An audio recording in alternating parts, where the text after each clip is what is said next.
श्री हनुमान जी महाराज की संख्या के हिसाब से ऊर्जा ऊर्जा एकादशी है।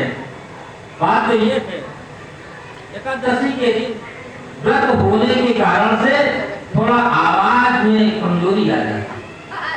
वैसे एकादशी का फलाहार द्वादशी को बटुआ था जो कि बड़ा मतलब साफ कर दो। एकादशी का मतलब ये है।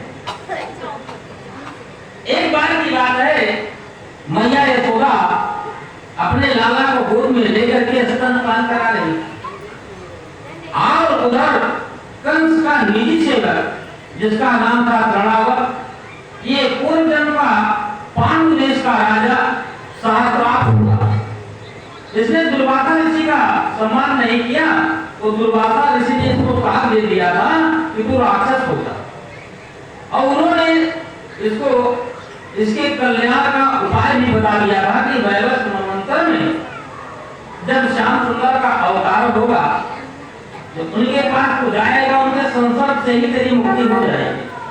आज वही राजा के रूप में कंस का निजी सेवक था। कंस के अंदर कलवली मची हुई है, एक एक करके भेजा जा रहा है। तृणावर्त वहां से चल पड़ा और जैसे तृणावर्त वहां से चला तो श्याम सुंदर को पता हो गया कि मामा हमारे आ रहे हैं। श्याम सुंदर ने मैया यशोदा के गोद में स्तनपान कर रहे थे। इसी समय इन्होंने अपने भार को बढ़ाना शुरू कर दिया। मैया यशोदा को इतना भार मालूम हुआ, लगा कि मैं कोई लल्ला नहीं बल्कि पत्थर, तो बड़े पत्थर की शिला गोद में लेकर के बैठ गई। मैया यशोदा का गोद दर्द होने लगा। इन्होंने लाला को जमीन में बिठा दिया। जैसे लाला को जमीन में बिठाया उधर भवंडर के रूप में खड़ा हुआ आ गोकुल में।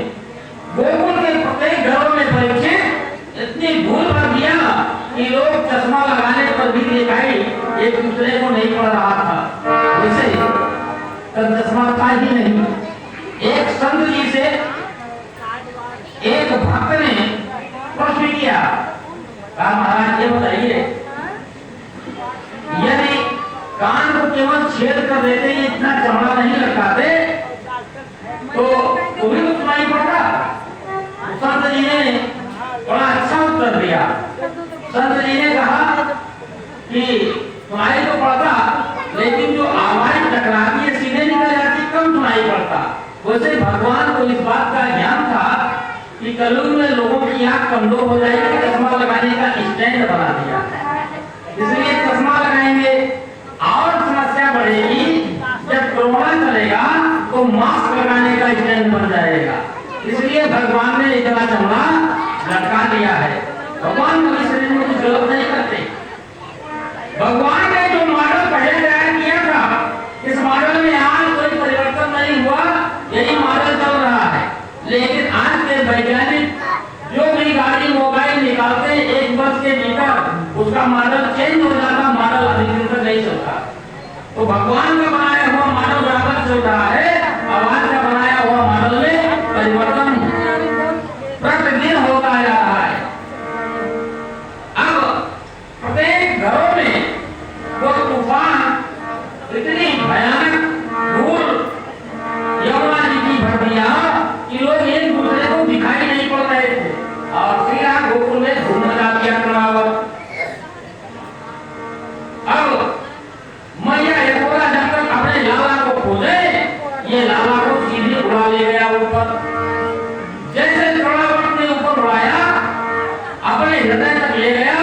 श्याम सुंदर ने अपने छोटे छोटे हाथ को बढ़ा करके तृणावर्त के गले को पकड़ लिया और श्याम सुंदर अपने भार को बढ़ाने लगे, अपने भार को बढ़ाने लगे।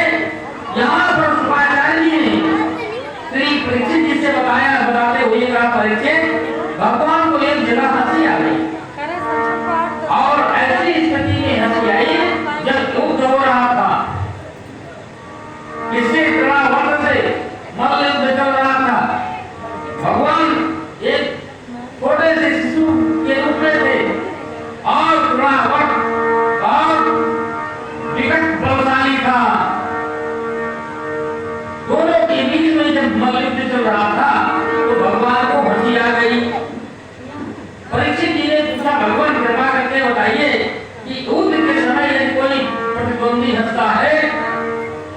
कारण होता है, कृपा करके समझाइए।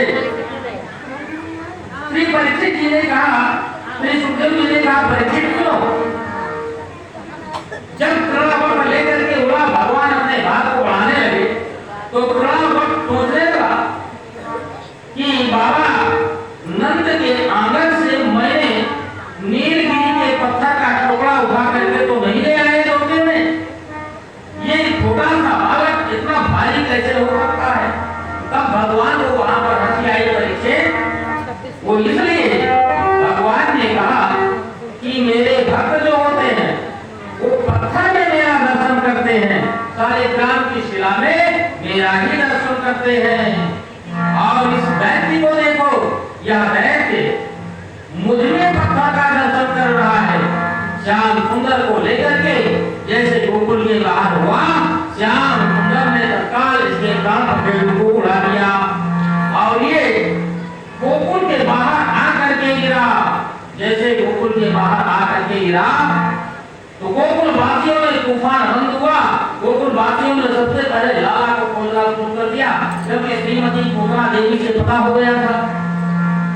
अब जब गोकुल वासियों ने खोजना शुरू किया तो देखा तृणावर्त के पेड़ के ऊपर भगवान श्याम सुंदर लीला कर रहे हैं, एक विशाल राक्षस पड़ा हुआ। अब वहां से ले जाकर के बाबा नंद और यशोदा ले जाकर के अपने लाला को अपना धावा क्या लगाई और सर्वप्रथम बच्चों के अंदर यदि दृष्टि दोष से बचाना हो तो गोरन से स्नान अवश्य कराना चाहिए और गौ के पूछ से वही किया। बाबा नंद और मैया यशोदा बार बार लाला के साथ कर रही है। अब श्री वसुदेव जी को थोड़ा चिंता होने लगी। वसुदेव जी को चिंता होने लगी कि मेरे लाला का नामकरण संस्कार होना चाहिए, क्योंकि वसुदेव जी को पता था कि लाला तो मेरा ही है और वसुदेव जी के कुल गुरु थे गर्गाचार्य जी, लेकिन नामकरण संस्कार में अपने कुल गुरु से ही करवाना चाहिए। नाम का बड़ा महत्व होता है। नाम का महत्व मैं बताऊं, एक व्यक्ति का नाम था संतनपाल।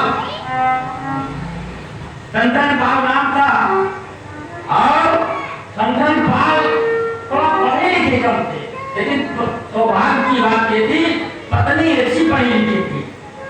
तो जो लोग भी गांव पर आते थे, गांव के लोग तो संतनपाल को आते थे। पत्नी को अच्छा नहीं लगता था, पत्नी ने कहा भाई नाम बदल दो, नाम अच्छा नहीं आपका। तो संतनपाल ने कहा ठीक है नाम बदल लेते हैं। सीधे आदमी थे। संतनपाल का छोटा भाई था जिसका नाम था राम भरोसे। तो संतनपाल की पत्नी एक दिन चमेली का तेल लगा रही थी, तो राम भरोसे जी पहुंच गए। कहा भाभी क्या कर रही हो? चमेली का तेल लगा रही हूँ। कहा भाभी हमको भी दे दो। और भाभी ने चमेली का तेल के हाथ पर राम भरोसे के रख दिया। राम भरोसे चाट गया, भाभी ने चाटा जल दिया। अभी रोने लगे। संतनपाल पहुंच गए, क्यों भाई क्यों रो रहा है? कहा भाभी ने मारा है। तो अपनी पत्नी से पूछा क्यों श्रीमती जी क्यों मार दिया मेरे भाई को? कहा मैंने चमेली का तेल दिया था, अब ये चाट गया। तो संतनपाल भी जल दिए, ये दुष्ट तक लेता तो रोटी से खा लेता। अब पत्नी को बर्दाश्त नहीं हुआ। पत्नी ने कहा नाम बदलो दास से, तो थोड़ा आटा चावल लेकर के चल दिए संतनपाल नाम बदलने आगे बढ़े। तो एक व्यक्ति की शव यात्रा निकली हुई थी। तो संतनपाल ने पूछा क्या नाम है इनका? बोले अमर सिंह। कहा ये भी नाम लेने वाला नहीं। आगे बढ़े तो देखा कि एक व्यक्ति भीख मांग रहा है। बोले क्या नाम है तुम्हारा? बोले धनपति। फिर आगे बढ़े, ये भी नाम अच्छा नहीं। आगे बढ़े तो एक लोग पशु को बांध करके काट रहे थे। बोले क्या नाम है? बोले दयाराम। लौट रहे वहीं से। पत्नी ने कहा नाम बदल गया?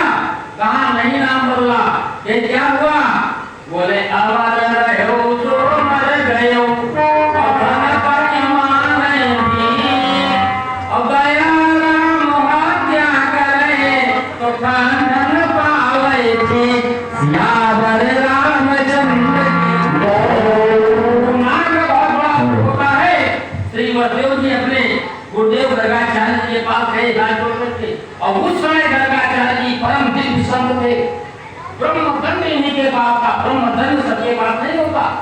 ब्रह्मदंड रामावतार में वशिष्ठ जी के पास था और कृष्णावतार में श्री गर्गा जी के पास था, बाकी दंड ब्रह्मदंड किसी के पास नहीं हुआ। ब्रह्मदंड के सामने कोई ऐसा काम नहीं करता।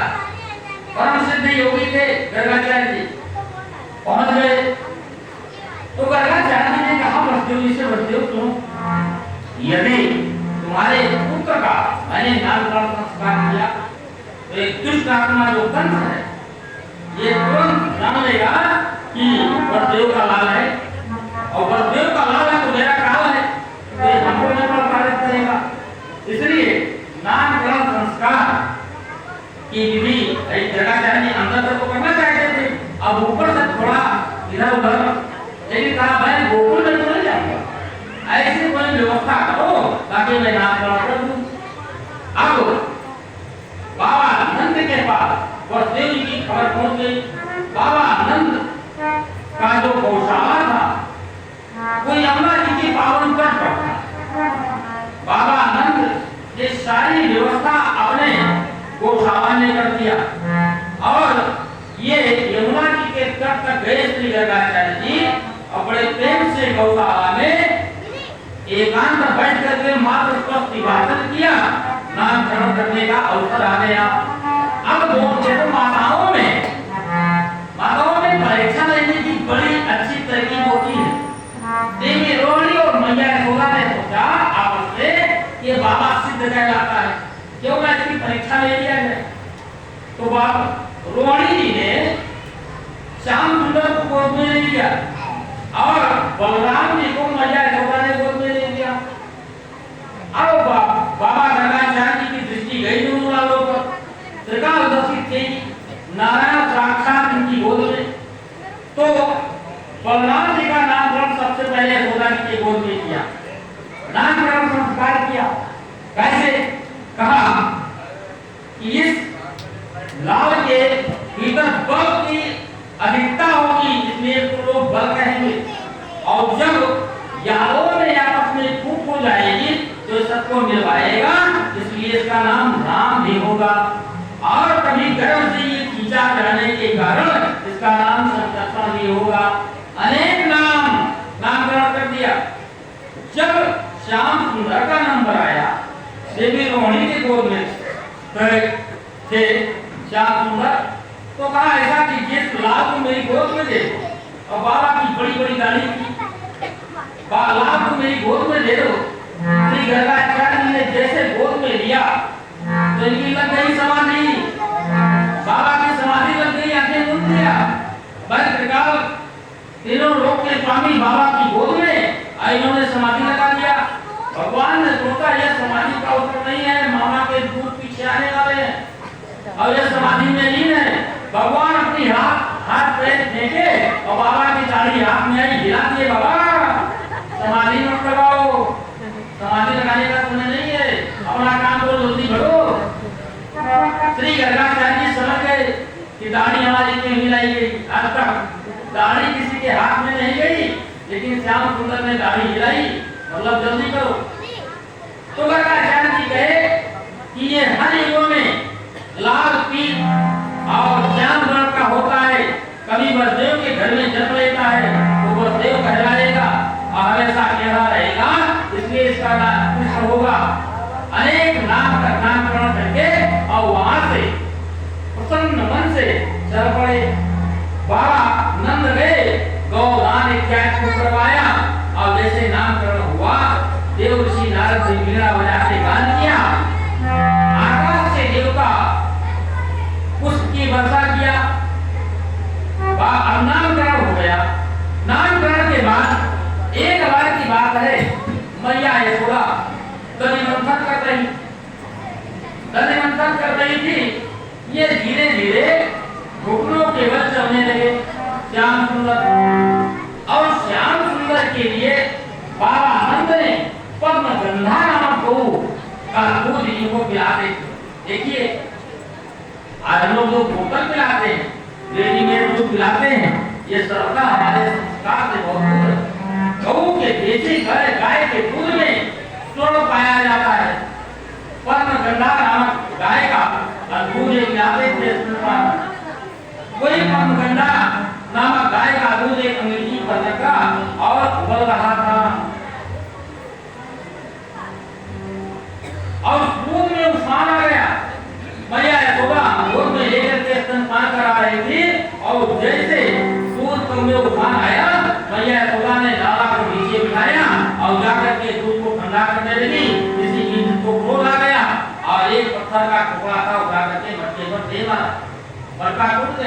अब यहाँ से प्रारंभ हो रहा है।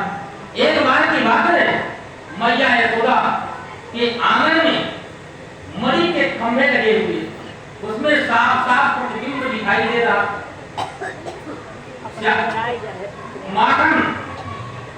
माखन लीला श्याम सुंदर को प्रारंभ करनी ही थी।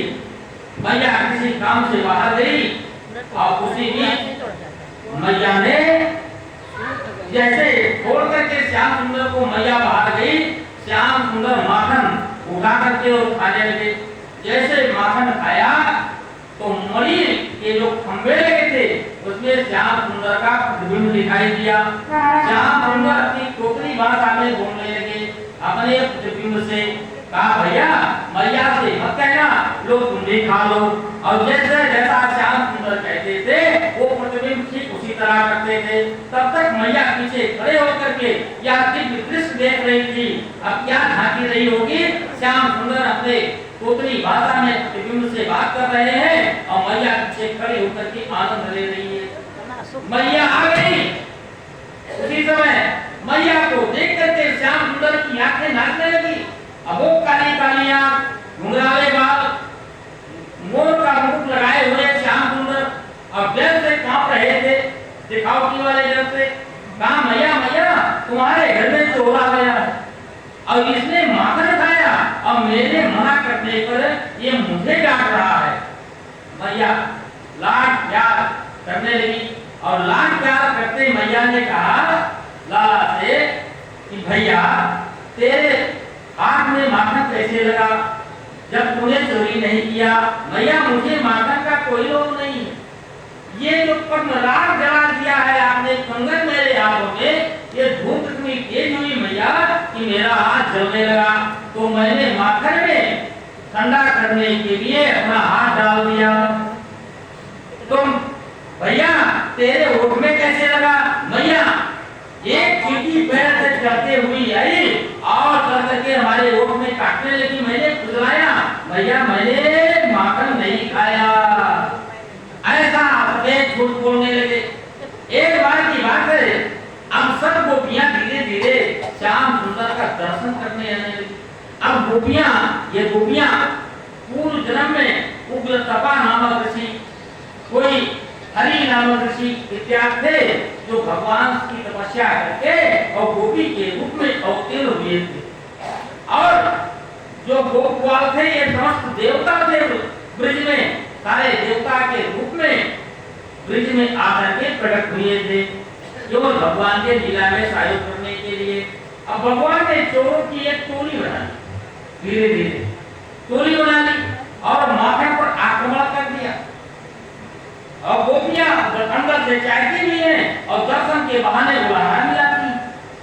अब श्याम सुंदर ने टोली बनाई और पहुंच गए सुनंदा के घर में। सुनंदा भगवान की परम भक्त थी, ये तपा नामक ऋषि थी पूर्व जन्म में।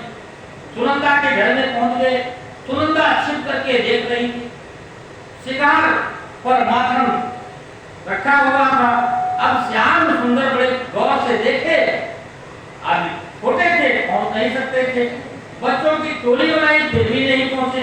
उसी के घर में खूखल रखी हुई थी, खूखल पर लाए और बच्चों को चढ़ा करके खाना पहले सबको खिलाना शुरू कर दिया। फिर भी माखन जब कम नहीं पड़ा तो तुरंत उन्होंने हनुमान जी को याद कर लिया। आ जाओ, सारे बंदर टूट पड़े भागवत में। बंदर आए और माखन खा करके चले गए, श्याम सुंदर भी खाए। अब जब गोकुल में माखन की कमी होने लगी, धीरे धीरे श्याम सुंदर ने इस तरह अच्छा माखन खाया तो हमारे संतजन कहते माखन की चोरी क्यों किया। वो इसलिए क्योंकि माखन पर आक्रमण था कंस का और कंस सीधा मथुरा में बुला लेता था। श्याम सुंदर ने सोचा ये राक्षस माखन खाएंगे बलि बनेंगे तो पहले की जल शुरू कर दो। इसलिए श्याम सुंदर ने मटकी तोड़ना, माखन खाना सब स्वयं शुरू कर दिया। एक बार की बात है, एक गोपी के घर पहुंच गए चोरी करने। अब बार बार चोरी घर में हो रही है तो गोपियां को कुछ व्यवस्था करेगी। एक गोपी पहुंची और अपने मटके के शिकार में एक घंटी बांध दिया और कहा जैसे श्याम सुंदर इसको छुएंगे घंटी बजेगी हम पकड़ लेंगे। मैया यशोदा बार-बार कहती है रंगे हाथ लाओ, आज मैं रंगे हाथ दिखा दूं।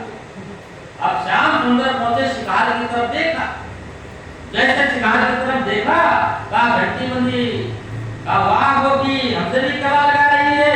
श्याम सुंदर ने एक उंगली उठाई, घंटी मेरा आदेश है तुझे बोलना नहीं है। घंटी हाथ जोड़ करके खड़ी हो गई, कहा लो आज्ञा स्वामी। घंटी नहीं बोल रही है। श्याम सुंदर शिकार को पकड़ करके मटका को नीचे उतारा, घंटी नहीं बोली। श्याम सुंदर माखन निकाल करके सभी ग्वालों को खिलाया, घंटी नहीं बोली। लेकिन जैसे श्याम सुंदर माखन निकाल करके स्वयं खाए, घन घंटी बोलने लगी। अब वो गोपी पहुंच गई, पकड़ लिया श्याम सुंदर को। श्याम सुंदर तुच्छी नजर करके घंटी को आदेश दिया, घंटी मेरी आज्ञा का तुमने उल्लंघन किया है, नहीं सरकार मेरी क्षमता नहीं है आपकी आज्ञा का उल्लंघन करना। अब आप ही बताओ यदि हमारे स्वामी भोग लगावे घंटी न बोले तो घंटी को पाप लगेगा, इसलिए नारायण मुझे क्षमा करें, आपने भोग लगाया मैंने आवाज कर दिया, जब आपके भोग वालों ने खाया मैंने कुछ नहीं बोला, लेकिन जैसे आपके मुख में माखन लगा तो मेरा धर्म बन जाता है आवाज करना। अब देखिए श्याम सुंदर को, अच्छा घंटी का एक महत्व, आरती में भी घंटी बजनी चाहिए, क्या नियम है, लेकिन कहाँ पर बजनी चाहिए और क्यों बजती है घंटी, इसका भी आप समझ लो। घंटी में गरुड़ जी का चिन्ह होता है और गरुड़ जी जब पंख फैला करके आकाश में उठते हैं तो सामवेद के मंत्र उनके पंख से निकलते हैं, इसलिए घंटी बजाना चाहिए। घंटी उनको बजाना चाहिए जिनको वेद मंत्र ना आता हो, तो आरती को वेद मंत्र के साथ करना चाहिए, और जिनको वेद मंत्र नहीं आता है वो घंटी बजा करके वेद मंत्र की पूर्ति कर लेते हैं, इसलिए घंटी बजाना चाहिए। लेकिन जिनको वेद मंत्र आता है, आरती में वेद मंत्र होता है, क्योंकि वेद मंत्र से समस्त देवताओं की पूर्ति आरती की हो जाती है। अच्छा, आरती 33 कोटि देवता है, तो कोटि का अर्थ 1 करोड़ होता है और कोटि का अर्थ 1 प्रकार भी होता है। आप सर्च कर लीजिए या देख लीजिएगा, आजकल तो गूगल आसान है, गूगल में देखिए। कोटि का अर्थ होता है प्रकार और कोटि का अर्थ होता है करोड़। तो 33 कोट हमारे में देवता, देवियों की गणना नहीं, देवता की गणना। भाई देवियां उनकी शक्तियां और देवता की शक्ति है।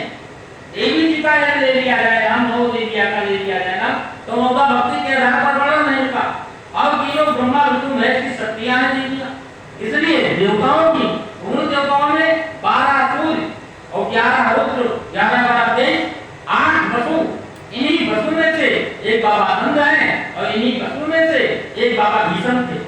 द्वापर में कहा गया है कि सतयुग में नारद थे कुंवारे, त्रेता में थे हनुमत और द्वापर में भीषण थे कुंवारे जो योद्धा बलशाली, और कलयुग में प्रधानमंत्री कुंवारे अटल बिहारी। ये पुरुष विभाग है ब्रह्मचारियों का, महिला विभाग देखिए। सतयुग में थी सत्यवती जो सतयुग से बैठ कुंवारी, और त्रेता में थी सुप्रभा जो घर के आगे बनी कुंवारी, और द्वापर में राधा की सखियां सारी रही कुंवारी, और कलयुग में ममता ललिता व मायावती कुंवारी सियावर रामचंद्र। ये कुंवारी कुंवारा का मामला है। तो घंटी का मंत्र वैदिक मंत्र से पूर्ति हो जाती है। इस प्रकार आरती में गरुड़ घंटी बजाने का नियम है।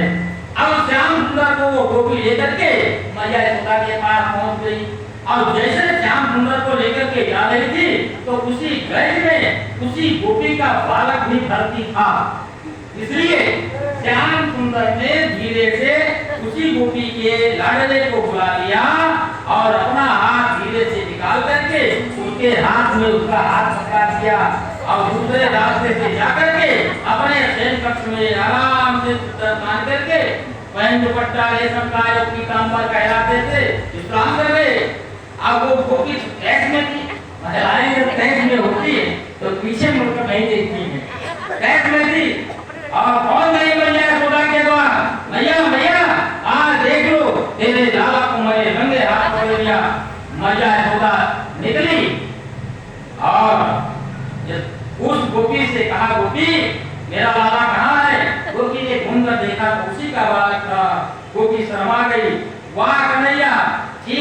वो हम देखेंगे। वही गोपी के यहाँ जब दोबारा चोरी करने भगवान गए तो माखन को हटा दिया। जब श्याम सुंदर सब जानते थे माखन कहाँ है, लेकिन श्याम सुंदर ने एक नई लीला रची।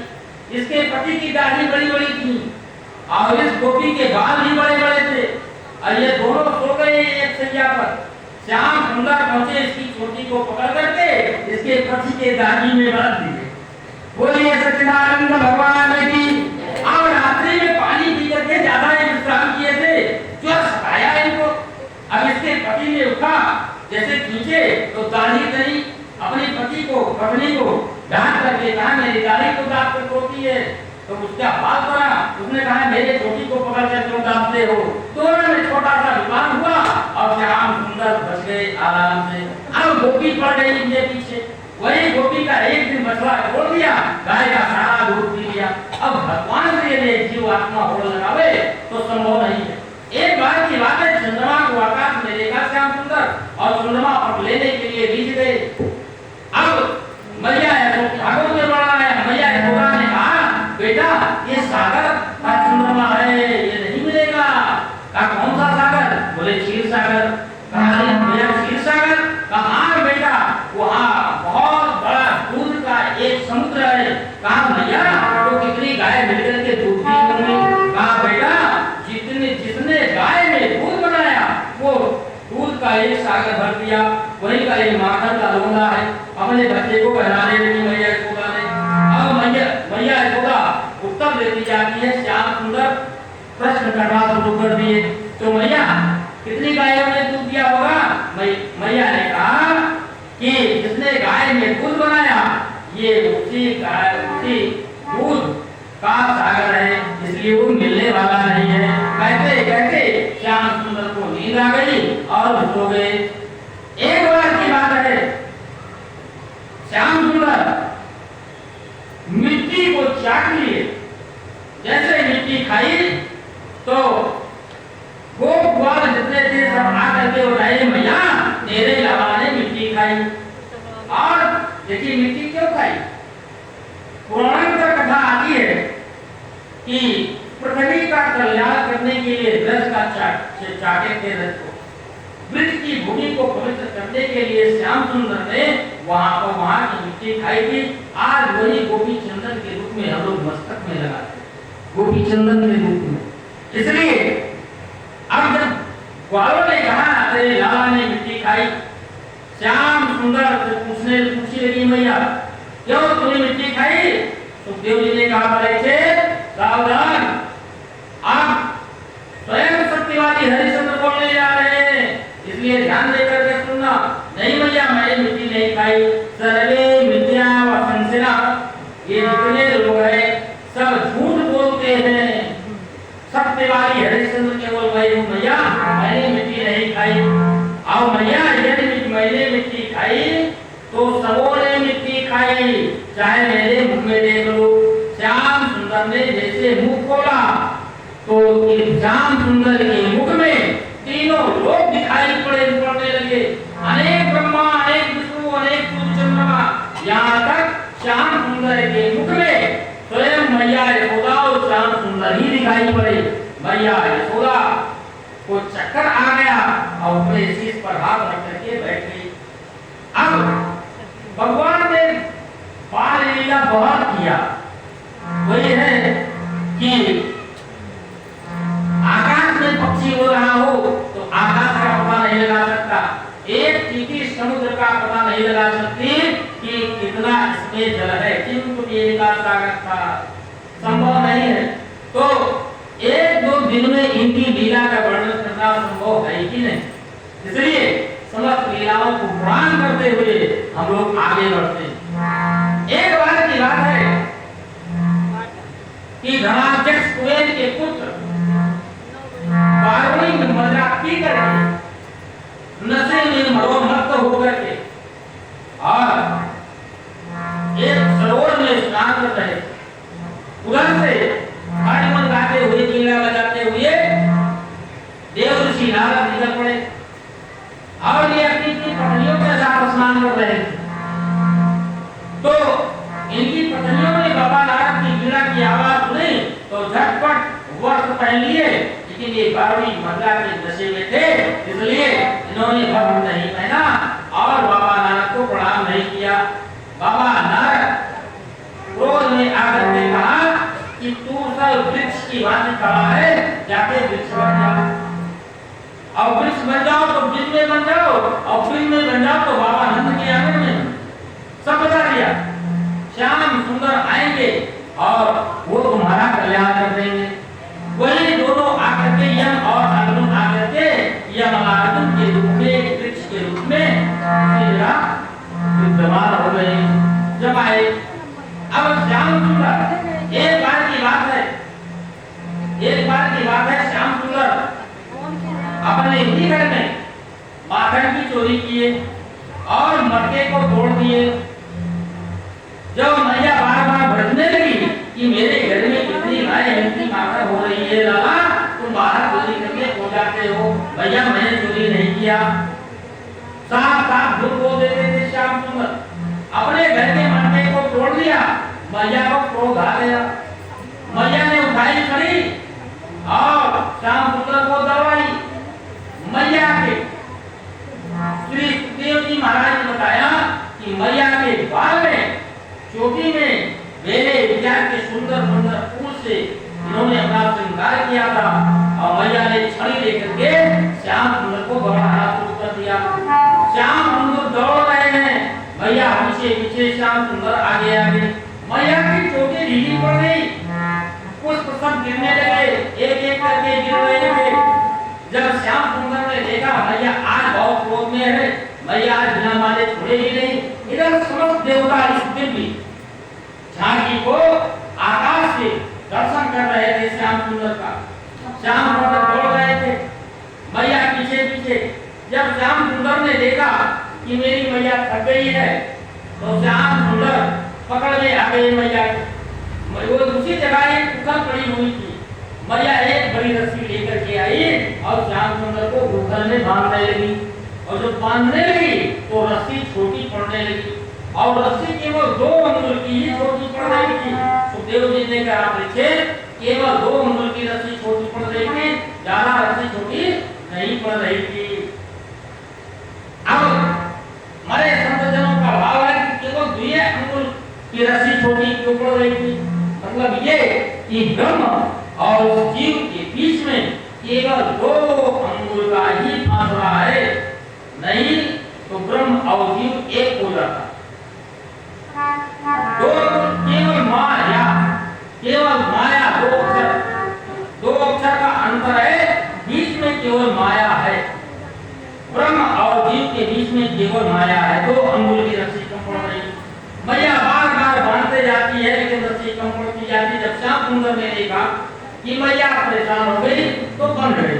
जैसे मैया घर के कार्य में उलझी, तुरंत श्याम सुंदर उस ओगल को खींचते और उन दोनों वृक्षों के बीच ले करके पहुंच गए, जहां पर वो दोनों वृक्ष थे। उसी जगह उसको क्रीड़ा कर रहे थे। श्याम सुंदर दोनों वृक्षों के बीच ऊपर को फंसा करके और थोड़ा सा धक्का लगाई तो दोनों का कल्याण हो गया। तेज की गड़गड़ाहट की आवाज हुई, दोनों वृक्ष धराशायी हुए। 2 देवता दिव्य रूप निकले, भगवान की स्तुति प्रार्थना करके प्रणाम करके और सब गुरु को चल पड़े। इधर दोनों वृक्षों के बीच श्याम सुंदर ऊपर से खड़े पड़े थे। बाबा नंद ने देखा कि मेरा लाला ऊपर से लगा हुआ दोनों वृक्ष के बीच फंसा हुआ है। बाबा नंद वहां भागवत में एक श्लोक में सोच में पड़ गए। बाबा नंद ने सोचा कहीं मैं लाला के पास जाऊं, लाला मेरा घबरा न जाए कि मैया ने बांधा तो बाबा आकर के हमको पीटना शुरू कर दिया। इस डर से ये तुरंत लाड़ प्यार करते हुए कुछ काटते हुए गए और तुरंत गांठ खोल दिया, अपने गोद में लाला को उठा लिया। वहां पर जो क्रिया कर रहे थे गोपाल उनसे पूछा कि ये सब कैसे हुआ? कहा बाबा ये तुम्हारा लाला इस पोखर को फंसा करके गिराया है और मैंने देखा जो कुछ भी निकले हैं और इसको प्रणाम किए हैं तुम्हारे लाला को, लेकिन बच्चों की बात पर कोई ध्यान नहीं देता। श्याम सुंदर को ला करके अब पुनः वही क्रिया शुरू कर दिया। मैया यशोदा ने लाड प्यार करने लगी। अब जब वो बात होने लगा तो एक उपनंद नाम का बोध था, बुजुर्ग था, बुद्धिमान था। इसने बाबा नंद के पास आकर के कहा, बाबा अब हम लोगों को गोकुल में रहना उचित नहीं। क्यों? क्योंकि जब से तुम्हारा लाला हुआ है, एक तो 80 वर्ष की अवस्था में आपको पुत्र मिला, उसमें भी इतनी बड़ी बाधा, बाबा दाढ़ी सफेद हो गई। अब ऐसा कुछ करो कि कहीं एकांत में चल करके और हम लोग रहे ताकि राक्षसों को पता ना चले। बाबा नंद ने उसकी बात मान लिया। तो भागवत में सुखदेव जी ने तो यहाँ तक वर्णन किया कि यहाँ गोकुल से निकले तो किस आकृति में निकले, धनुषाकार आकृति में चले कि बीच में अगर लाला के ऊपर कोई बैठ के अगर आक्रमण करना चाहे तो कर न सके। ऐसे बुद्धिमानी के साथ यात्रा किए और वहां से सीधे निकल करके वृंदावन में जा पहुंचे। जब वृंदावन में गए श्याम सुंदर को लेकर के, अब वहां के लीला प्रारंभ हो गई। श्री शुक्राचार्य कहते हैं कि एक बार की बात है, कार्तिक महीना के शुक्ल पक्ष प्रथम बुधवार से श्याम सुंदर ने वो चारा का बहाना किया, लेकिन मैया ने मना कर दिया। तो श्याम सुंदर ने कहा, भैया मैं गाय नहीं चराऊंगा, मैं बछड़े को चराऊंगा। ये लोग गाय को चराएंगे, मैं बछड़ा को चराऊंगा। बछड़े को चराने के लिए जा रहे हैं। अब जैसे तैसे श्याम सुंदर रोज तैयारी करके किसी प्रकार कनेरा हथियार लेकर के प्रथम को चारण के लिए निकल पड़े वृंदावन में। अब वृंदावन में यहाँ हरा हरा जंगल, वो चारण की सुंदर व्यवस्था और परम सुगंध शीतल वायु बह रही है। श्याम सुंदर ने वो चारण के लिए, उसी बीच में एक बत्सासुर नाम का राक्षस आ गया जो सुंदर बछड़े का रूप बनाया, सुंदर बछड़े का रूप बनाया। श्याम सुंदर ने आंखों से दाऊ भैया के ओर इशारा किया, भैया मामा क्या है, आप सावधान हो जाना। श्याम सुंदर अलग से जाने का बहाना करते हुए और उस बछड़े के पास पहुंच गए। अब जैसे बछड़े के पास पहुंचे तो उसके पीछे का पैर पकड़ करके अब आकाश में तीव्र गति से घुमाया, घुमाते ही उसके कान फेंक दिए और अंत में एक की जड़ पर लाके पटक दिया तो वो विदाई नमो नमः मर गया, चला गया, तीरा तो लोग। अब उसी समय क्या हुआ, जब बत्सासुर मर गया तो समस्त वो ग्वालों को प्यास लग गई। एक सरोवर था छोटा सा, वहां शीतल सुगंधित जल उसमें भरा हुआ था। श्याम सुंदर अपने बछड़ों को ले जाकर के पहले बछड़ों को जल पिलाया, उसके बाद स्वयं जल पिया और जैसे जल पी करके उठे तो देखे कि लगता था इंद्र की वज्र से कटा हुआ कोई पर्वत आकर के और उसके तट पर बैठा हुआ बहुत विशालकाय एक बगुला बैठा था। श्याम सुंदर को उस बगुले ने देखा, एक ही झटके में निगल लिया। जैसे श्याम सुंदर को निगल लिया, जितने ग्वाल साथ में थे सब भड़बड़ा गए। ऐसा लग रहा था कि मानो इनके शरीर में प्राण ही नहीं रहे, निस्तेज होने लगे। अब क्या होगा, जैसे श्याम सुंदर को बगुले बकासुर ने निगल लिया, इसके अंतःपुर में पहुंचे श्याम सुंदर, इनके शरीर से तीव्र गति से आग निकलने लगी। ये झट से इनको बाहर कर दिया, उगल दिया और जैसे उगले श्याम सुंदर ने इसके दोनों चोंच को पकड़ करके ठीक उसी प्रकार फाड़ दिया जैसे लोग खस को फाड़ देते हैं, गड़रे के जल को फाड़ देते हैं। तो वो विदाई नमो नमः ये भी काल के काल में चला गया। बोलिए सच्चिदानंद भगवान की। अब भगवान श्याम सुंदर को चारण करने लगे। अब इनको फ्री छूट मिल गई वो चारण। एक बार की बात है, श्री अष्टावक्र मुनि अपने आश्रम से निकल करके श्री यमुना जी में स्नान करने जा रहे। उसी बीच एक गंधर्व आया और अष्टावक्र मुनि 8 अंगों से टेढ़े थे, लेकिन परम विद्वान इनके टेढ़ेपन को देख करके वह गंधर्व को ठहाका मार के हंसने लगा। और वैसे नहीं हंसता था, कुछ देर आगे हंसता था, कुछ देर पीछे हंसता था, कभी दाहिने कभी बाएं। मुनि बार बार क्षमा कर रहे थे, लेकिन जब ये सीमा को बाहर, इस सीमा से बाहर हो गया तो मुनि ने सोचा इसको दंड देना। और ये मुनि से कहने लगा कि इतना परम सुंदर चाल, परम सुंदर शरीर कहां से प्राप्त की हो? ये गंधर्व कह रहा है कि सुंदर था। और कुछ लोगों को अहंकार हो जाता है सौंदर्य का, अपने अपने सौंदर्य का। ये सौंदर्य का जो अहंकार था, जब अष्टावक्र मुनि से पूछा ये सुंदर चाल कहां से लाए, अष्टावक्र मुनि ने कहा जहां से लाए तुमको वहीं पर पहुंचा रहे। अष्टावक्र ने अपने आराध्य का ध्यान किया, को श्राप दे दिया, ये कुछ 8 अंगों से मैं दे रहा हूं, तू हर एक अंगुल से चढ़ा बचा जा उत्तर हो बचा। ये वही अजगर बचा, इसका नाम था अघासुर।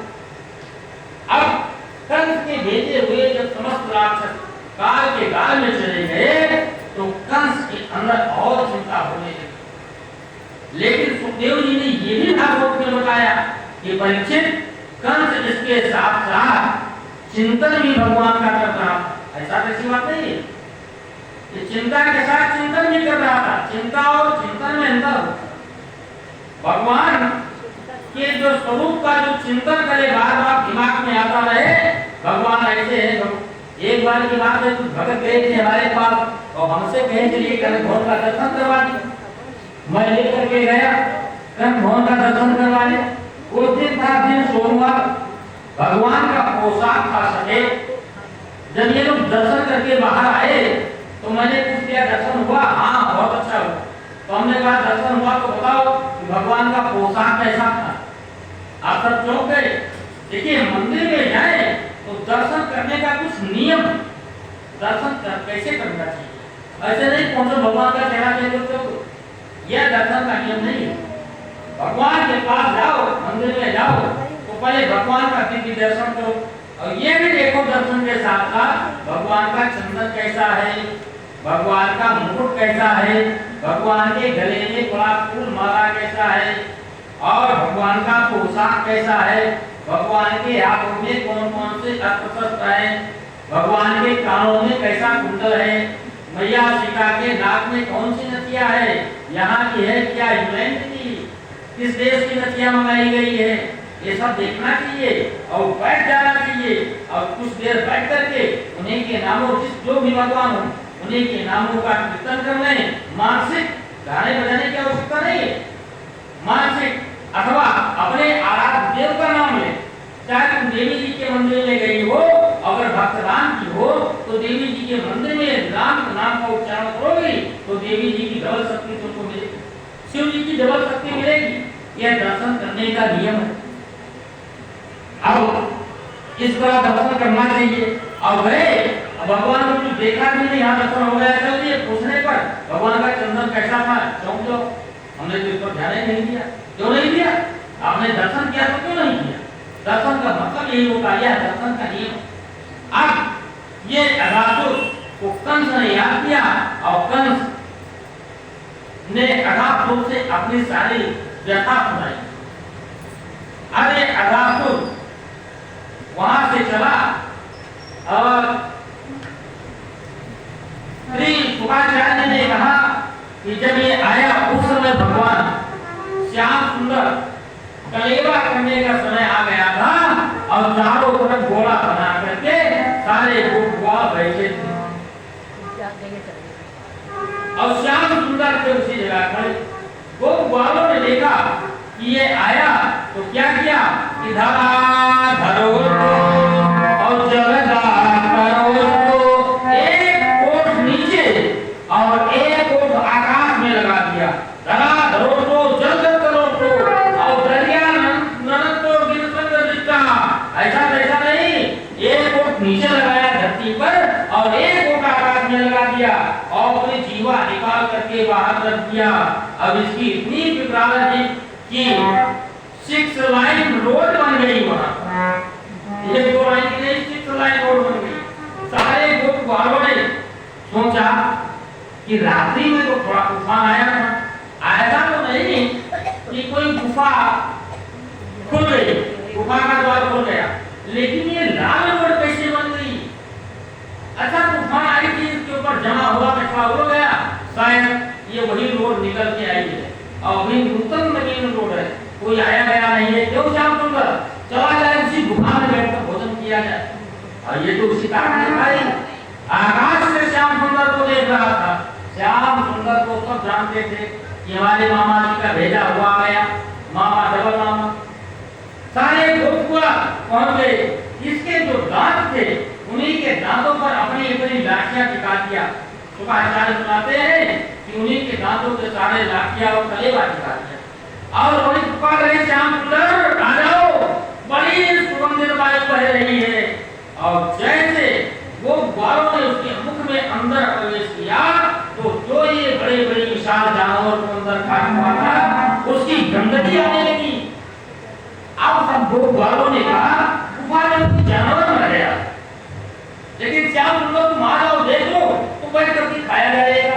खाए बड़ी कोमल कोमल गद्दा जैसा, ये है आसान, इसलिए यहाँ बैठ कर आप भोजन करेंगे, आने दो बच्चों। ऐसा सोच करके सभी गोपाल बैठ गए। श्याम सुंदर ने कहा यार मैं नहीं जाऊंगा तो इन लोगों को मार देगा, इसलिए जाने पड़ेगा। जैसे श्याम सुंदर उसके मुख में प्रवेश किए, इसने तुरंत दरवाजा को बंद कर लिया और ऊपर का ओट नीचे की ओट में मिला दिया और इधर उधर पलटने लगा। सारे गोपाल इसके विषयाम से मूर्छित होने लगे, चोट खाने लगे। श्याम सुंदर ने अपनी माया को फैला दिया, श्रीमती मायावती को बुलाया और मायावती पहुंच करके वहां पर सभी गोपालों को संभाल दिया और स्वयं जाकर के इस अगाधपुर का जहां से श्वास चलता था उसी श्वास के जगह को रोक करके बैठ गए और अपने शरीर को बढ़ाने लगे। इसका ब्रह्मरंध पड़ गया और वैसे श्याम सुंदर पढ़ रहे, देखते देखते चतुर्भुज में पीताम्बर लहराता हुआ ये अगाधपुर वही गंधर्व निकला और भगवान को प्रणाम करके अपनी प्राण काटने की ज्योति भगवान के पावन चरणों में समर्पित कर दिया। बोलिए सच्चिदानंद भगवान की श्री राम जय राम जय जय राम।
जब ब्रह्मा जी ने वहां से देखा तो क्या देखते हैं कि श्याम सुंदर स्वयं खाते हैं और अपने हाथों से सभी को ग्वालों को खिलाते हैं।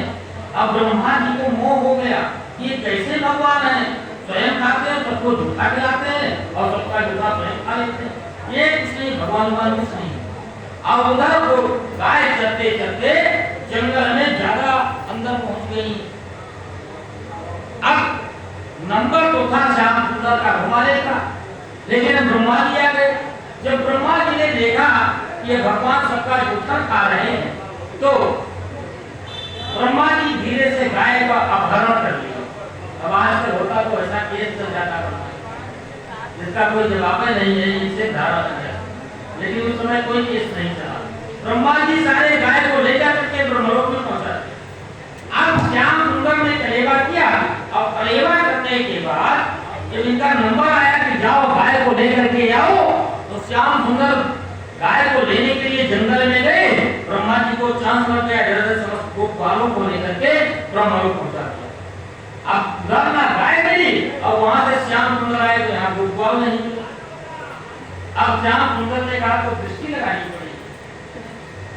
तो श्याम सुंदर ने फिर दिव्य दृष्टि लगाई, और सिर्फ दृष्टि लगाई तो देख लिया ये ब्रह्मा जी की ही करतूत है।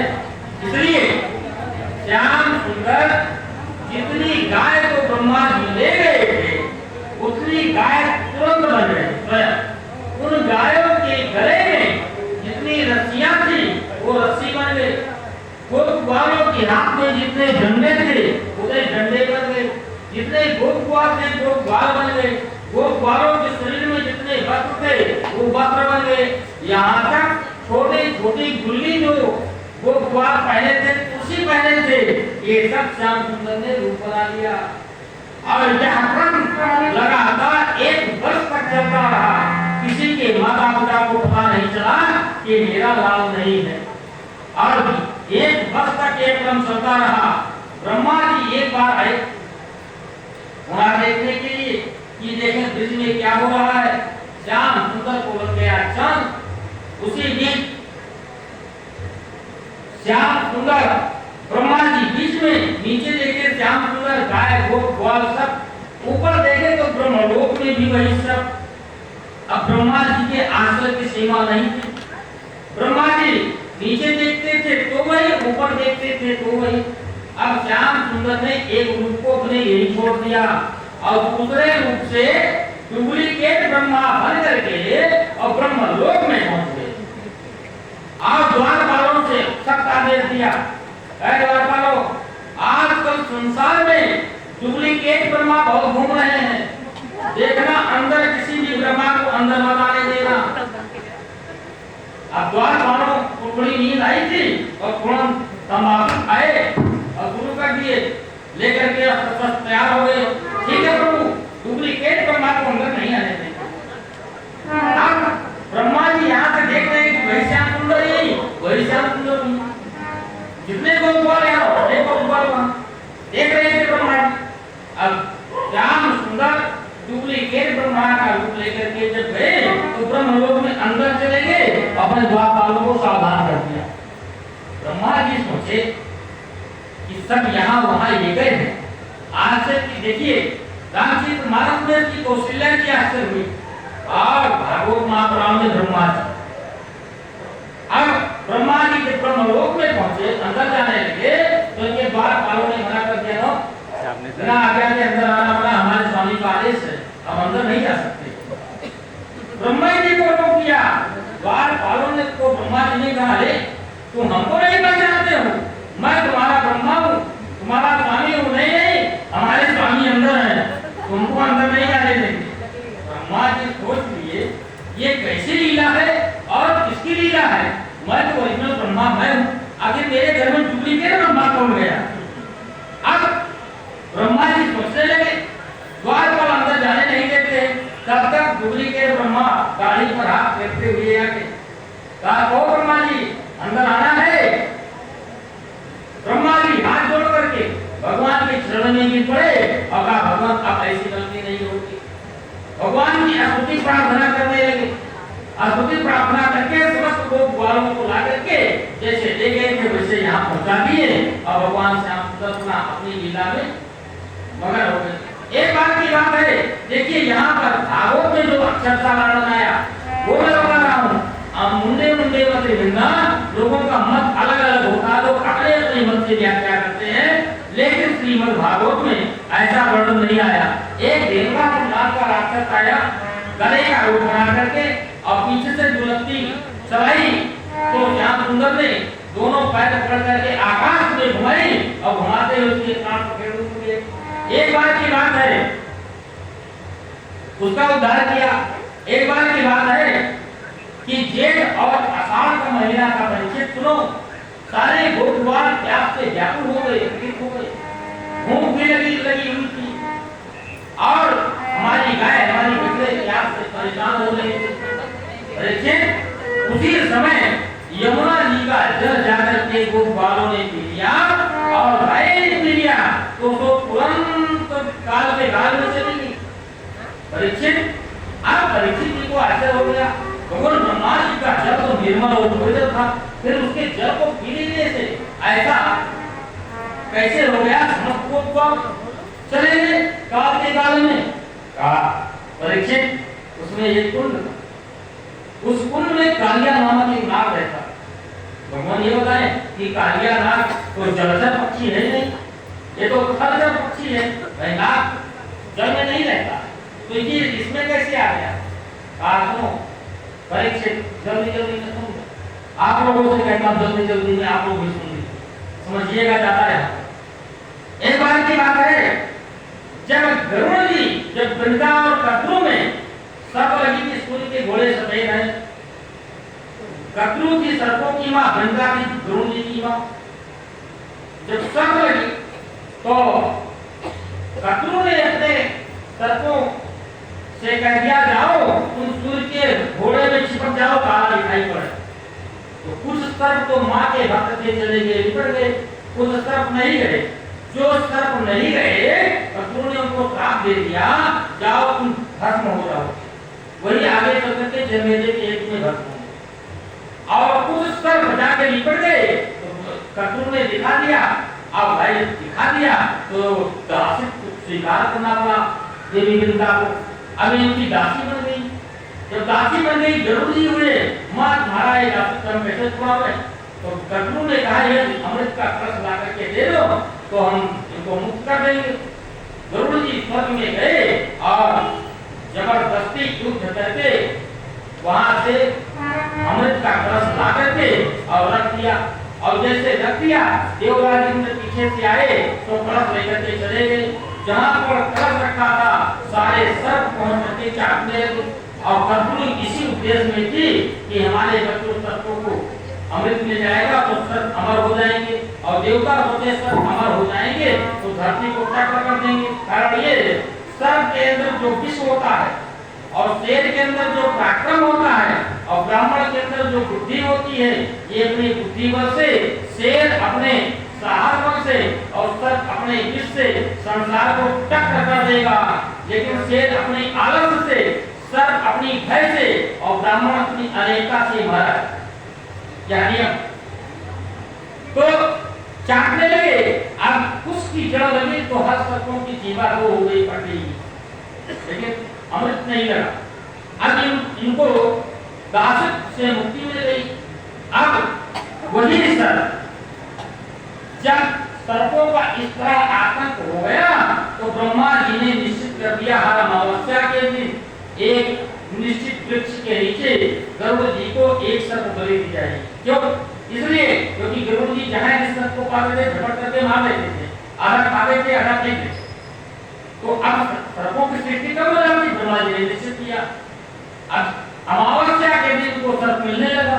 एक बार की बात है कालिया सर्प का नंबर आया तो कालिया अपने बल अपने विष के मल में अहंकारी था, इसने कहा मैं नहीं जाऊंगा और देख लेंगे गरुड़ को। अब गरुड़ जी का क्रोध उसके ऊपर पड़ गया। अभी वहां से डरा, अपनी पत्नी पुत्र के साथ सीधे यमुना जी के रास्ते, यमुना जी में कुंड था, उस कुंड में आ पहुंचा। अब परीक्षित जी ने पूछा भगवान कि उस कुंड में क्या विशेषता थी जो यहाँ गरुड़ जी नहीं आते? तो परीक्षित सुखदेव जी ने बताया परीक्षित उस कुंड में मछलियां बड़ी स्वादिष्ट होगी और गरुड़ जी प्रत्येक दिन वहीं आकर के मछली खाते थे और कुछ मछली घर पर फेंक देते थे। वहां पर सौभर ऋषि का आश्रम था। सौभर ऋषि बार बार मना किए गरुड़ जी को, गरुड़ जी माने नहीं। सौभर ऋषि ने श्राप दे दिया कि आज के बाद गरुड़ जी यहाँ पहुंचेंगे, मछली खाएंगे तो अपने प्राणों से हाथ धो लेंगे। इस कारण से गरुड़ जी इस कुंड में नहीं आते। इसीलिए कालिया नाग आकर के यही रहने लगा। अब इसकी विषयावृत्ति तीव्र गति से थी बच्चे कि इसके ऊपर से, इस कुंड के ऊपर से जो पक्षी उड़ते थे, पक्षी भस्म हो जाते थे। और जो भी अगर प्राणी जल पी लेते थे, मर जाते थे। और इस जल से स्पर्शित वायु जहां पर जाते थे वो वृक्ष नष्ट हो जाते थे। इतने भी श्याम की श्याम सुंदर ने कहा, मेरे ही राज्य में, मेरे वृंदावन और हमारी गोपाल जल पी करके, हमारी प्यारी अम्मा जी का जल पी करके, और ये दुष्ट ने बात दिया अपनी दया दृष्टि हमारे चारों तरफ और दृष्टि रूपी अमृत की वर्षा किया। सारे गोपाल जीव गए और समस्त गाय जीव की बछड़े जी गए, इनको हटा दिया और तुरंत अपनी कमर में अपना पीताम्बर कसे और एक उदम की डाल पर चढ़ करके और उसी कुंड में कूद गए। यहाँ पर वर्णन आता है, लोग कहते भगवान ने गेंद खेल लिया था, बाल खेल लिया था, ये किया था। भागवत में ऐसा कुछ वर्णन है नहीं, और यदि है तो हमारे पोथी में नहीं, हमको नहीं मिला। मैं वादा करता हूँ कि ऐसा वर्णन नहीं, क्योंकि उस समय कोई वैज्ञानिक ऐसा था नहीं जो गेंद बनाता था।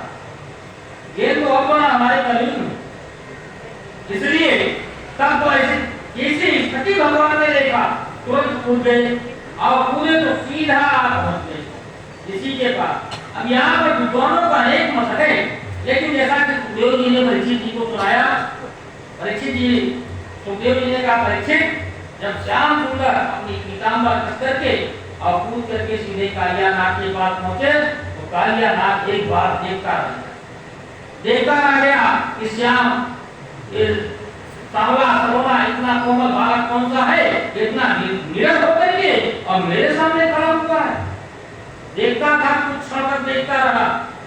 अंत में उसने कालियानाग ने ललकार दिया और जैसे ललकारा श्याम सुंदर से ताल लगाई, ताल पहुंच गया। आ जाओ कालिया। कालिया ने तुरंत फुफकार मारी। सर्प के अंदर यही विशेषता होती है, एक फुफकार ज्यादा छोड़ते और फुफकार से डरना भी नहीं चाहिए, और डरना नहीं चाहिए तो उसे लड़ना भी नहीं चाहिए, क्योंकि हिंसक जीव सींग वाले और नख वाले ये तथा विष वाले, इनसे सदैव सावधान रहना चाहिए। कालिये कालिये अनंतो वासु तथा पंचेतान स्मरणो नित्यं विष बाधा न जायते। इनका नाम लेते ही विष बाधा का हरण तो होता है, लेकिन जब मेल मंत्र सिद्ध हो जाए तब। अब कालियानाग ने तुरंत भगवान को लपेट लिया, लेकिन लपेटता जाता है, श्याम सुंदर सोते जाते हैं। अनेक प्रकार से बहुत युद्ध हुआ, और जब श्याम सुंदर ने देखा कि अधिक पीड़ा करने वाला नहीं, तो अपने अंगूठे पैर के अंगूठे से कालियानाग के फर पर थोड़ा सा दूर हो गई, इसके शरीर के नस नस टूट गए और उसके मतने से रक्त की धारा बह चली, और वो रक्त की धारा जैसे यमुना जी के खौलते हुए जल में ऊपर आई, तो गोपवालों ने देख करके गुहार लगाई, हाहाकार मच गया। बाबा नंद तो मूर्छित हो गए, मैया यशोदा कूदने जा रही थी, लेकिन तब भैया बाहर से सबको समझा बुझा करके और श्याम सुंदर का पराक्रम याद दिला करके सबको मना कर लिया। उसी बीच क्या देखे कि भगवान श्याम सुंदर कालिया के फल पर तांडव नृत्य करते हुए, बंसी बजाते हुए और ऊपर आ गए। तांडव मुंडन पर नाचत गिरधार, तांडव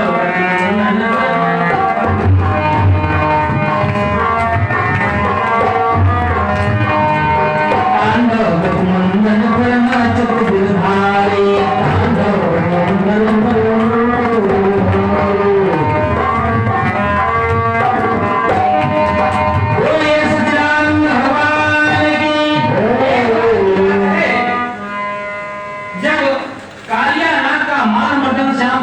कर दिया और कालियानाग बाहर ला करके श्याम सुंदर को उतारा, तो श्याम सुंदर ने कहा, कालिया अब ये कुंड छोड़ करके तुम यहाँ से चले जाओ। कहाँ? श्वेत रमणक द्वीप। भगवान और श्वेत रमणक द्वीप जाते समय एक गरुड़ जी की दृष्टि पड़ गई, तो हमें गोविंदाए बनवा कर जाएंगे, खा जाएंगे। श्याम सुंदर ने कहा, मैंने अपना परिचित तुम्हारे फल के ऊपर लगा दिया, अब गरुड़ जी से तुमको कोई भय नहीं है और तुम अपने घर में चले जाओ। यहाँ पर श्वेत रमणक द्वीप है, तो ऐसा वर्णन आया कि जो 7 द्वीप हैं, 7 द्वीप में जो श्वेत रमणक द्वीप है वो आजकल ऑस्ट्रेलिया में है, और वहाँ इसकी पूजा भी होती है। कालियानाग के प्रतिवर्ष इसके मंदिर की छत पड़ती है, वहां के लोग अध्याय बताए और प्रतिवर्ष एक बित्ता इसका फल ऊपर निकल जाता है छत पर। आज भी कालिया का प्रभाव है और दक्षिणी भारत में नाग पूजा खाने के चक्कर में हमेशा मना ली जाती है। इसलिए इस प्रकार कालिया से श्री यमुना जी को निर्मल और पवित्र किया। एक बार की बात है, कंस के कुछ दूत आए और जिस वन में भगवान श्याम सुंदर भोजन कर रहे थे उसमें आग लगा दिया। भगवान ने समस्त गोप बालों को कहा तुम अपनी आंखें बंद कर लो। अब जैसे आंखें बंद कर लिए श्याम सुंदर ने सारा अपनी पी गई। एक प्रलंबा को आवाज धरी नहीं देखना पूरा करता है। एक प्रलंबा नाम का राक्षस था, प्रलंबासुर नाम का एक राक्षस था। वो राक्षस प्रलंबासुर नाम का एक राक्षस था। वो राक्षस आया और एक खेल होता था, उसमें दो प्रतिनिधि होते थे। जिस प्रकार कबड्डी खेली जाती है उसी प्रकार दो प्रतिनिधि थे। एक तरफ दाऊद भैया, एक तरफ श्याम सुंदर। प्रलंबासुर आया, कहा श्याम सुंदर का तो हम कुछ बिगाड़ नहीं पाएंगे, इसलिए श्याम सुंदर की तरफ आ गया प्रलंबासुर। और उस खेल की शर्त रखी गई कि इस खेल में जो जीतेगा वो जो हारेगा तो जीतने वाले को अपने पीठ पर बिठा करके नियत स्थान तक उस वट वृक्ष तक सब लोग जाएंगे। सब मालूम हो गई। श्याम सुंदर अपने साथियों को जिताने के लिए स्वयं हार गए और जैसे श्याम सुंदर हार गए तो इसने प्रलंबासुर ने दाऊद भैया को अपने कंधे पर बिठाया और नियत स्थान से बहुत आगे निकल गया। दाऊद भैया ने सोच लिया कि अब ये तो है कोई आपत्तिजनक स्थिति और जैसे पर्वत के निकट पहुंचा प्रलंबासुर, इसने गोप का रूप त्याग करके और स्वयं असुर के रूप में आ गया। तो दाऊद भैया ने एक मुट्ठी प्रहार किया, इसके प्राण पखेरु उड़ गए। दोबारा एक बार श्याम सुंदर गोचरण के लिए जब वन में गए तो जैसे वन में पहुंचे तो वन के में एकाएक आपस में वृक्षों की रगड़ से आग लग गई। आग जैसे लग गई तो श्याम सुंदर ने सभी गोपवालों को इकट्ठा करके और स्वयं समस्त अग्नियों को पी गए। भागवत महापुराण में श्याम सुंदर ने 2 बार अग्नि को पिया है। अब श्री सुखदेव जी ने वर्षा ऋतु का थोड़ा सा परीक्षित जी को वर्णन किया और इसी में भेड़ू गीता गई। देखिए ये तो भेड़ू गीत और गोपी गीता की है, ये दग्धाक्षर है। जैसे अधिकम जन्मना, ये दग्धाक्षर है। गोपियां योग में जब श्याम सुंदर माखन खाने नहीं जाते थे, गोपियां उल्लंघना करती थी तो गोपियां गीत के माध्यम से सुनी है गोकुल नगरिया आजा आजा सवरिया इत्यादि से श्याम सुंदर को बुलाती थी। लेकिन जब श्याम सुंदर नहीं आते थे, लीला करने लगते थे तो गोपियों का हृदय द्रवित हो जाता था। ब्रज में आना बेकार हो गया। जब द्रवित होकर के पुकारती थी उस समय ये दग्धाक्षर है। एक बार की बात है, बहुत सी गोपियां श्याम सुंदर को पति के रूप में पाने के लिए कात्यायनी देवी का ओम कात्यायनी महामाये महायोगिनी ऋतुनी और नंद गोपसुतम देवी प्रतिमे कुटेरवा इत्यादि मंत्रों से कात्यायनी देवी का पूजन कर रही थी। पूजन करने के लिए प्रातःकाल श्री यमुना जी में जाकर के स्नान करने लगी और जैसे स्नान किया, स्नान में प्रवेश किया तो नग्न अवस्था में स्नान शुरू कर दिया। महिलाओं को शास्त्र का नियम है कि नग्न अवस्था में स्नान नहीं करना चाहिए, इनका पतिव्रत धर्म नष्ट होता है। वरुण देव जल में निवास करते हैं तो स्त्रियों के लिए वर्णन है कि किसी भी पर पुरुष का स्पर्श नहीं होना चाहिए। अब वो गोपियां स्नान कर रही थी, श्याम सुंदर पहुंच गए और समस्त गोपियों के वस्त्र को लेकर के और छिपा दिया। सारी गोपियां पुकारने लगी श्याम सुंदर मेरा वस्त्र दे दो। श्याम सुंदर ने कहा वस्त्र नहीं मिलेगा। बोले क्यों? बोले मुझे नंद बाबा का पुत्र मानती हो या ब्रह्म मानती हो? समस्त गोपियों ने कहा मैं ब्रह्म मानती हूँ। जब मुझे ब्रह्म मानती हो तो ब्रह्म से क्या छिपा है गोपियों, आ जाओ। जैसे गोपियां बाहर निकली शरण छोड़ करके, उन गोपियों के रोम रोम में श्याम सुंदर दिखाई पड़े। इस प्रकार श्याम सुंदर ने चीर हरण की लीला किया। चीर हरण लीला करने के बाद कुछ ब्राह्मण लोग यज्ञ कर रहे थे और श्याम सुंदर गोचारण के लिए गए हुए थे। वहीं पर एक लीला करने के लिए श्याम सुंदर को भूख लगी और जब उन यज्ञ पुरुषों के पास श्याम सुंदर ने अपने गोप बालकों को भेजा तो उतने मंत्र बोलने में इतने मगन थे कि उन गोप बालकों को बातों पर ध्यान नहीं दिया। सारे गोप बाल वापस आ गए। श्याम सुंदर ने कहा कि यज्ञ से हमें कोई भी भाग नहीं मिला, यदि थोड़ा सा भाग मिल जाता तो मैं ले लेता। लेकिन जब श्याम सुंदर ने देखा कि ब्राह्मण लोग मगन थे मंत्र बोलने में, तो उनकी पत्नियों के पास भेज दिया। पत्नियों के पास गए तो उसमें से एक ब्राह्मण बाप की पत्नी थी, परम भक्ति थी। जैसे श्याम सुंदर का संदेशा मिला, अनेक प्रकार के व्यंजन थाली में लेकर के जल लेकर के आई और श्याम सुंदर तथा भाऊ भैया को खिला करके संतुष्ट किया। श्याम सुंदर ने सीधा सबको दे दिया। इस प्रकार श्याम सुंदर ने उन ब्राह्मणों के ऊपर कृपा किया। एक बार की बात है कि श्याम सुंदर के यहाँ ये बरसाइत सभी लोग जानते हैं पूजने जाती है। जेठ मास के अमावस्या तिथि को वर्षा ऋतु का जन्म होता है। उस दिन लोग एक वट वृक्ष की पूजा करते हैं। वो यही अवसर आ गया गोकुल में। जब यह अवसर आया तो बाबा नंद ने कहा कि बढ़िया बढ़िया अपनी मालपुआ का सुनी बनावा गोकुल में, सोचते हैं देवराज इंद्र की पूजा करें। श्याम सुंदर ने कहा नहीं बाबा, देवराज इंद्र की पूजा होना सख्त मना है। क्यों बेटा, क्यों लाला? देवराज इंद्र की पूजा करेंगे, देवराज इंद्र प्रसन्न होंगे, जल बरसाएंगे।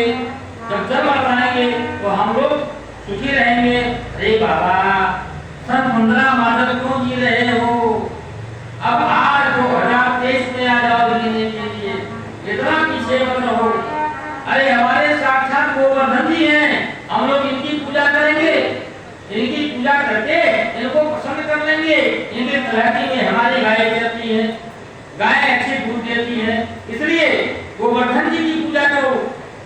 अब बाबा आनंद तो बड़े बड़े चमत्कार लेके थे, भाई बात मान गए। बढ़िया बढ़िया छकड़े को लगा, बढ़िया बढ़िया व्यंजन, का हलवा पूरी मालपुआ कचौड़ी, इतने नहीं। वो कौन सी पूरी हम लोग खाते हैं पंडित जी? कौन सी पूरी हम लोग खाते हैं? पूरन पूरी भी बनी। अब पूरन पूरी अलग कैसे बनती है? दक्षिणी भारत में पूरन पूरी बहुत बनती है और हम इसको बहुत पसंद करते हैं, खाते तो एक है लेकिन पूरन पूरी बनवाएंगे जरूर। बढ़िया बढ़िया पूरन पूरी का प्लेट लगा के पूछना छड़ों पर लग करके पहुंच गया वो गोवर्धन जी के सामने।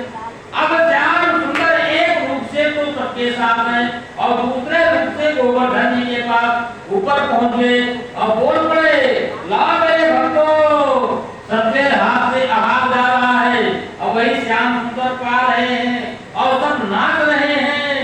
ये भगवान गोवर्धन जी स्वयं साक्षात आज प्रकट होकर के पूजा ले रहे हैं। बढ़िया से पूजा हुई। अब देवराज इंद्र को ये बात बर्दाश्त नहीं हुई। देवराज इंद्र देखे कि गोवर्धन जी ने मेरी पूजा बंद हो गई।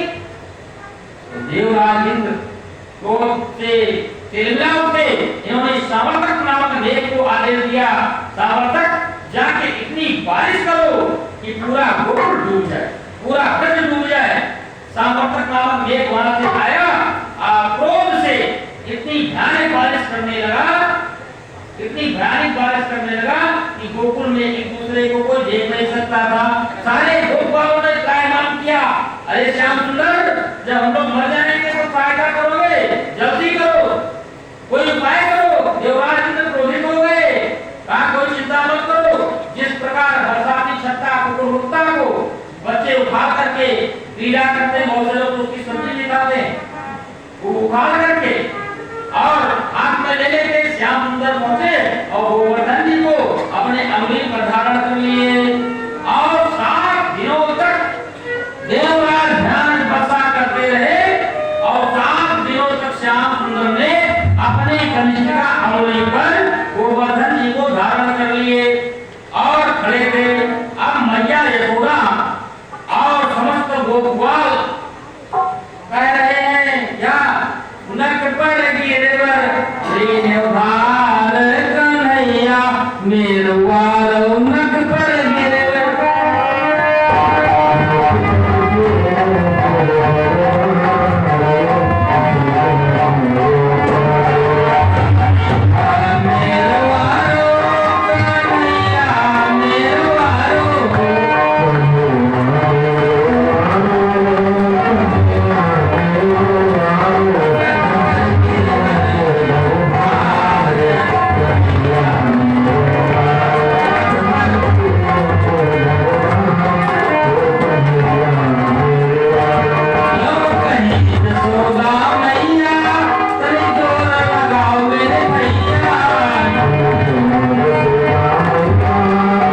से लीला हुई थी वो इस अवतार में भगवान ने किया।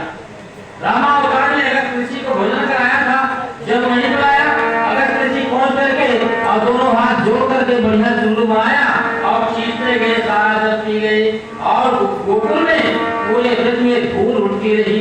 श्याम सुंदर ने ब्रज की ब्रज में गोवर्धन की पूजा करा करके एक नई परंपरा का प्रचलन कर दिया। बोलिए सच्चिदानंद भगवान की। भगवान श्याम सुंदर का नंबर आता हो यज्ञोपवीत संस्कार का श्री गर्गाचार्य जी के द्वारा इनका यज्ञोपवीत संस्कार होगा और शांति मुनि के द्वारा 64 दिनों में 64 विद्या का अध्ययन होगा और अपने मामा से निकलेंगे। अब कल मामा से जाएंगे। इसलिए आज की कथा यही है। वाणी को विराम देते हुए 2 बार भगवान के मंगल के नामों का कीर्तन अगर बोलते बोलते सब ढूंढ गया, यहाँ तक ढूंढ गया, अब आगे कोई चिंता नहीं है, खींचते आगे नहीं चलते, सोचे थे गंतव्य से पहुंचा रहे, लेकिन अब संभव नहीं है।